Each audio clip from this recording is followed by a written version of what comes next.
Fala pessoal, meu nome é Juliana Louise. Meu nome é Nicolas Aprato e bem-vindos a mais um vídeo do MedMind. Nós somos estudantes de medicina do terceiro ano da Universidade Federal de Alagoas, a UFAL, e vamos contar um pouco melhor como foi a nossa rotina até a aprovação no vestibular. Iremos contar tudo para que vocês tenham uma boa noção do processo. Como éramos no colégio, como estudamos no ano que passamos de vestibular, quais foram as nossas notas no vestibular e algumas dicas que nós achávamos interessantes também. Muitos pensam que para passar em medicina numa federal é preciso ser um gênio, ou passar 16 horas seguidas estudando, ou abdicar de tudo. Na verdade, vamos mostrar que não é bem por aí. Você não precisa gabaritar a prova, basta focar naquela estratégia que realmente vai influenciar na nota. Então vem com a gente que vamos contar um pouco melhor do nosso processo até a aprovação.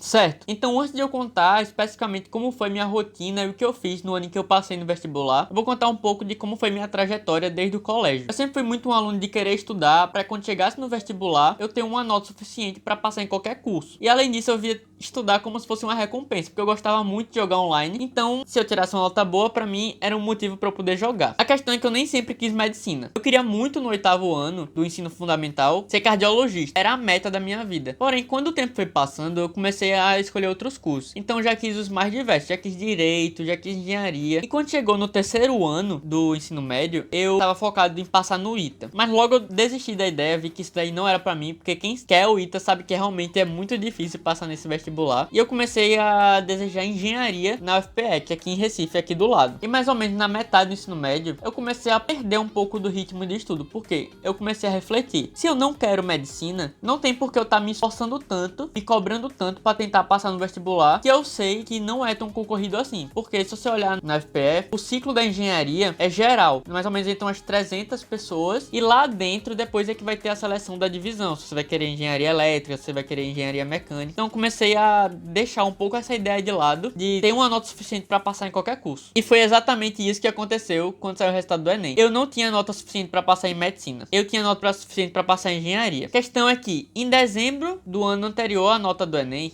eu mudei completamente de ideia. Eu desisti de fazer engenharia e botei na minha cabeça que eu queria medicina. Nisso eu prestei um outro vestibular aqui na cidade, que é o vestibular da Uncisal, que ele ocorre depois do Enem, sempre no final do ano. E a partir daí foi que eu comecei a realmente focar. Não, agora eu vou voltar a estudar pra passar nesse vestibular, porque eu também não passei na Uncisal. No colégio, eu não era a menininha estudiosa, igual esse cara aqui do meu lado. Na verdade, eu acho que faltava bastante maturidade em mim ainda. Eu não tinha o hábito de estudar conforme os assuntos eram dados. Geralmente eu deixava em cima da hora mesmo, em cima, assim, da prova. E dava certo, eu tirava nota boa. E era isso que me motivava, de certa forma. Eu ligava pra nota que aparecia no meu boletim, e não com o fato de eu realmente aprender e fixar o assunto ou não. Um outro fator agravante nessa história é que no meu colégio, na época, ainda tava em uma fase de adaptação. A maioria dos colégios no terceiro ano é um ano só de revisão. Geralmente você termina todos os conteúdos antes, até o 2º ano do ensino médio. E no meu colégio, nem todas as matérias tinham terminado o conteúdo ainda, então nem tudo era revisão. Então tinha bastante coisa que eu ainda tava vendo pela primeira vez, física principalmente. E aí eu tava tentando lidar com tudo isso. Chegou uma hora em que eu resolvi escolher se eu ia estudar para os assuntos. Se eu estudar pro colégio, com foco no colégio, em aprender esses novos assuntos e tentar revisar os outros assuntos do primeiro ano, por exemplo, que eu não lembrava mais tão bem, porque eu não tinha realmente estudado pra fixar aquele conteúdo, ou se eu ia tentar revisar o máximo possível e levar tudo isso e focar no vestibular. E eu decidi estudar pro colégio, justamente acho que por essa falta de maturidade. Eu não pensava tanto assim ainda em vestibular, e eu foquei no colégio, e no final não passei. A minha nota dava pra qualquer curso da faculdade, da UFAL, menos pra medicina, e tudo bem. Então, fui pra mais um ano. Não esperava passar direto, na verdade. Tinha um pouquinho de esperança, mas não esperava passar direto. E tudo bem. E aí, no ano seguinte, eu resolvi fazer o cursinho. E eu lembro que eu fiz uma prova na época e eu consegui uma bolsa por causa da minha nota no final dessa prova. E aí, não pagava a nota inteira, então pra mim era muito vantajoso, porque o cursinho era mais próximo da minha casa do que a maioria das isoladas, que são lá na parte de baixo da cidade. E porque era muito mais em conta também, era muito mais barato. Eu pagava, sei lá, no final, o valor de uma ou duas mensalidades mensalidade no máximo de uma isolada, pra tendo todas as matérias no cursinho. Porém, não era o melhor método pra mim, e eu percebi isso bem cedo no cursinho, mas acabei insistindo em ficar lá justamente por causa dessas outras duas comodidades, mesmo sabendo que provavelmente não era o melhor pra mim, mas eu pensava, não, eu vou fazer dar certo, eu vou focar em casa, eu vou estudar direitinho, fazer exercício, tal, e vai dar, mas não deu. Outra coisa foi que nesse cursinho também entrou uma professora nova de redação que dava notas absurdas pra galera. E era absurda mesmo, do tipo de dar 80, de dar 200 e tanto numa redação, que não é uma nota que comumente você vai tirar numa redação. Muito difícil você tirar uma nota tão baixa assim. E eu lembro que o diretor do colégio tentou justificar, porque é um colégio e um cursinho também. Ai, vocês sabem que a nota de vocês não é essa, releve, mas eu queria saber a minha nota real, eu não queria tentar estimar qual ia ser a minha nota pela nota absurda que ela me dava. E aí eu fiquei traumatizada com isso, real. E aí eu não quis mais fazer redação, eu travei, eu ficava muito nervosa toda vez que eu começava a fazer uma redação. Eu simplesmente parei, tipo, me abalou de um modo que eu parei de fazer redação. Só fazia quando eu fazia simulado, que eu acho que era no máximo uma vez por mês, o que é muito pouco. E aí no final das contas, de novo, não passei. O que foi bastante frustrante, porque a minha nota em todas as matérias, na verdade, aumentou bastante. Só que a minha redação caiu muito. Eu tirei 740 na redação e eu tinha tirado 900 no terceiro ano. Se eu tivesse tirado esses mesmos 900 nesse segundo ano que eu fiquei no cursinho, eu teria passado com 781, tranquilamente, no curso de medicina, sabe? Então foi bastante frustrante saber que eu não passei por causa da redação e por causa de uma besteira. Outro erro que eu assistia durante esse meu segundo ano, se você contar o terceiro ano, era o fato de eu gostar bastante de assistir videoaulas, principalmente videoaulas de humanas. Então, eu ia de manhã, passava a manhã no cursinho assistindo aula, e muitas vezes de tarde eu ia assistir aula de novo e fazer resumo, porque era uma coisa que eu gostava, mas não era vantajoso pra mim. Então, a distribuição do tempo em que eu assistia a aula e eu fazia questões não era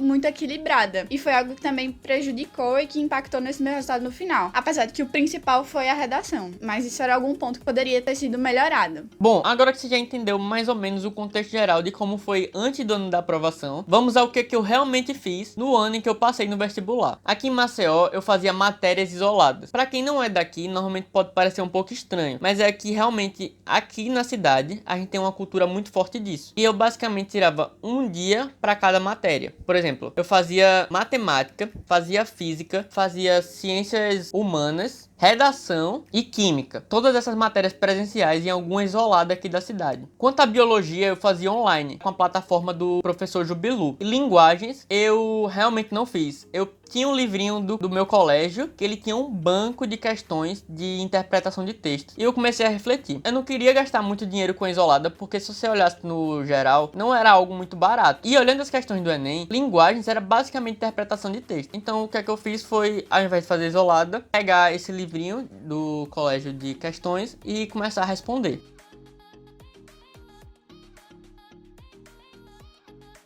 Enquanto a minha rotina, basicamente foi o ano de 2017 todinho seguindo a mesma coisa. Eu fazia todas as isoladas pela tarde, então durante o período da tarde eu assistia a aula e eu chegava em casa e ia fazer questões dessa aula específica. Isso seguiu durante o ano todinho. Só que nisso eu segui alguns princípios. Por exemplo, eu prometi pra mim mesmo que eu não iria acumular nenhuma matéria. Então, por exemplo, se eu tive um assunto hoje, eu ia chegar em casa e só parar quando eu fizesse todas elas. Porque no ano anterior eu percebia que muitos amigos meus acabavam deixando de lado e falando, ó, depois eu faço. Isso ia prosseguindo. Aqui está o resultado principal.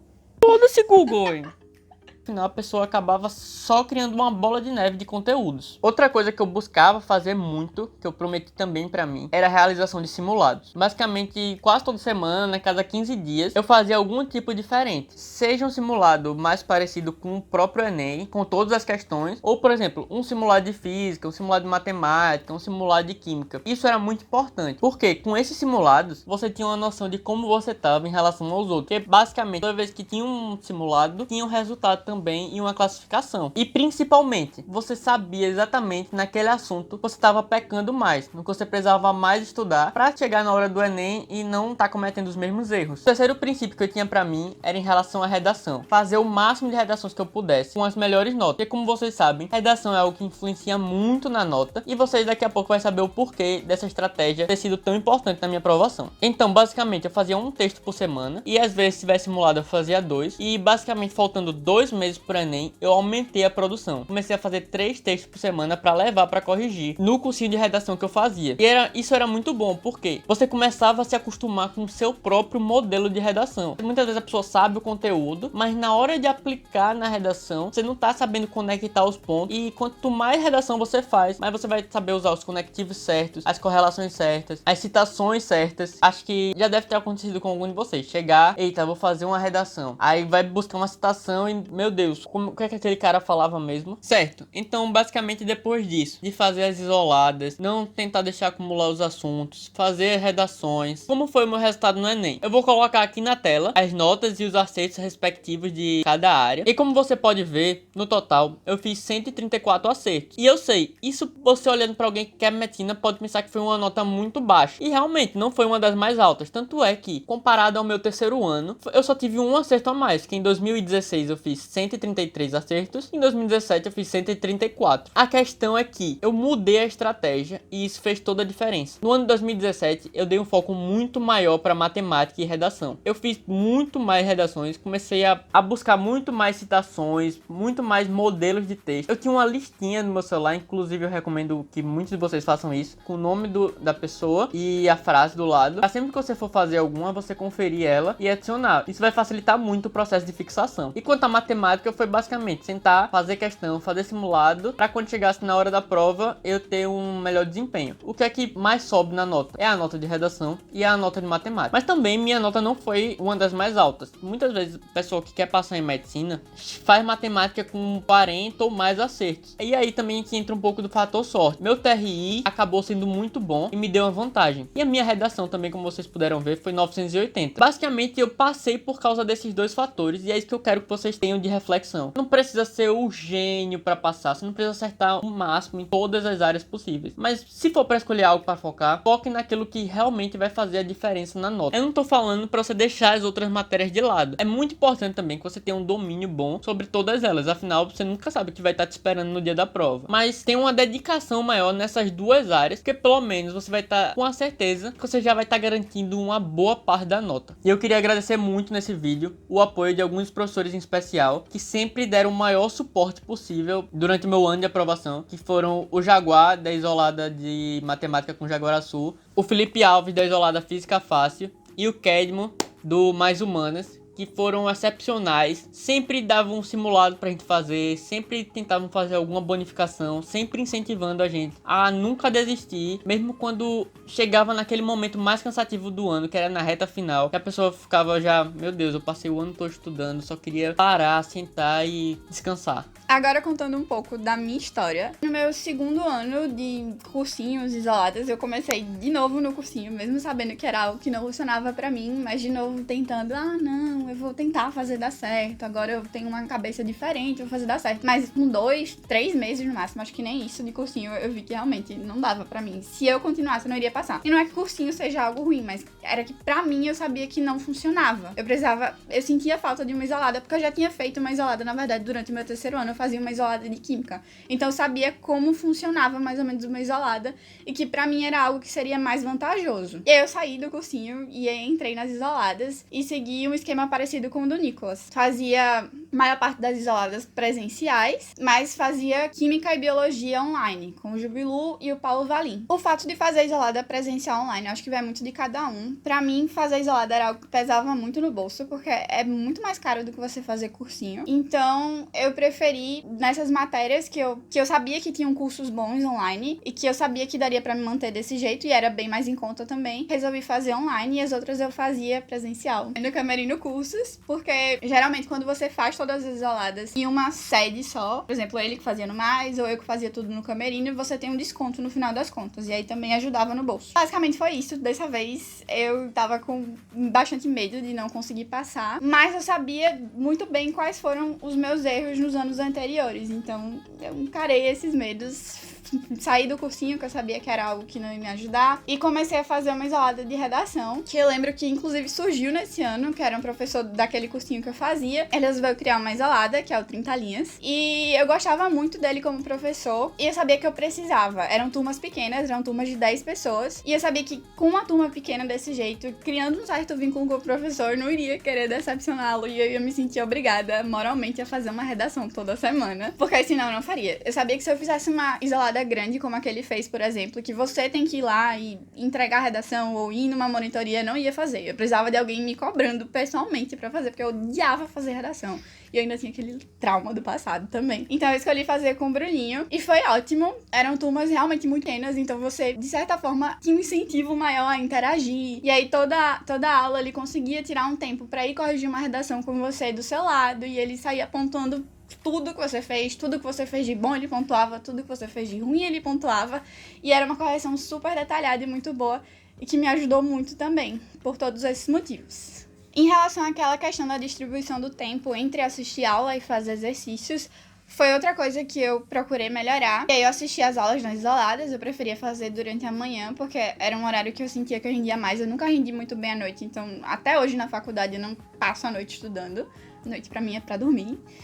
E estudava de manhã e quando chegava em casa, até o início da noite, eu tinha uma meta de questões, de quantidade de questões que eu tinha que fazer, normalmente sobre as matérias que eu vi no dia. E os números variavam de matéria para matéria. Eu não tinha um calendário fixo, super organizado, que eu fazia, nem era super rígida com isso de, eu não posso deixar matéria acumular de jeito nenhum, igual ele tinha. Mas eu tinha minha consciência, sabe? Se eu vi que naquele dia eu não consegui bater a meta, não consegui fazer a lista de exercícios ou o simulado X que eu precisava fazer, eu sabia que eu precisava terminar aquilo o mais rápido possível. Então o resto da semana eu ficava pensando naquilo e me programava pra não deixar acumular tanto assim, no final das contas. E pra mim funcionou. Eu nunca funcionei muito com um cronograma ou calendário fixo. Eu sempre funcionei de uma forma melhor, assim, mais solta, mas sabendo das minhas prioridades e tendo consciência do que eu fiz e do que eu não deixei de fazer. E no final deu certo, dessa vez. Junto com esse lindo. Inclusive, juntinhos na lista de chamada. Ele em oitavo? Não foi? Oitavo, nono? Foi oitavo. Na verdade, no final do ano, a gente acabou passando nos 2 vestibulares Verdade, que a gente prestou. Tanto no Enem, na UFAL, quanto na UNCISAL, que é a estadual aqui de Alagoas. E por coincidência, ela sempre ficou uma posição do meu lado. Na verdade, atrás. Mas na faculdade o jogo virou porque ela sempre fica com a nota na frente. Mentira. É sim. Bom, então como vocês podem ver, não existe uma fórmula certa para passar. A minha trajetória foi muito diferente da trajetória dela. Os métodos foram diferentes, eu tinha um jeito de estudar, ela tinha outro. Então o que importa é você achar o que é mais cômodo pra você e focar naquilo que importa. Mas ainda assim, eu acho que uma das grandes sacadas pra você se sair bem no vestibular e ter mais chance de passar em medicina, no geral, é aquilo que ele falou antes. Você ter uma boa noção de tudo e você ter consciência de que você tem uma base boa, no geral, em todas as áreas que o vestibular pede, seja o Enem ou seja qualquer outro vestibular de medicina específico que você vai fazer. E no caso do Enem especificamente, focar realmente em matemática e redação, que são as maiores notas no Enem, e isso todo mundo sabe. Redação, você pode chegar até 1000, e em matemática você pode passar de 1000, inclusive. E todas as outras áreas é muito difícil chegar perto disso. Então você sabe que é algo que vai subir muito a sua nota, que é mais fácil, digamos assim, de subir a nota se você realmente focar mais nessas matérias. Mas claro, tendo uma base boa em todo o resto, você não pode deixar de lado do resto. Então é basicamente achar qual o melhor método pra você, qual a melhor forma de distribuir seu tempo, a melhor forma de estudar pra chegar nisso e atingir esses objetivos. Então é isso, pessoal. Esperamos que o vídeo tenha ajudado vocês de alguma forma, que tenha te influenciado positivamente, que tenha te motivado. E é isso. Qualquer dúvida, pode comentar aqui, que nós vamos responder da melhor forma possível. Pode buscar a gente no Instagram, se tiver alguma dúvida também, mandar um direct, que vamos tentar o máximo te ajudar. E é isso. Se você gostou, deixa aquele like. Tem alguma sugestão também de vídeo que você quer que a gente comente sobre, pode deixar aqui embaixo. E é isso, até a próxima.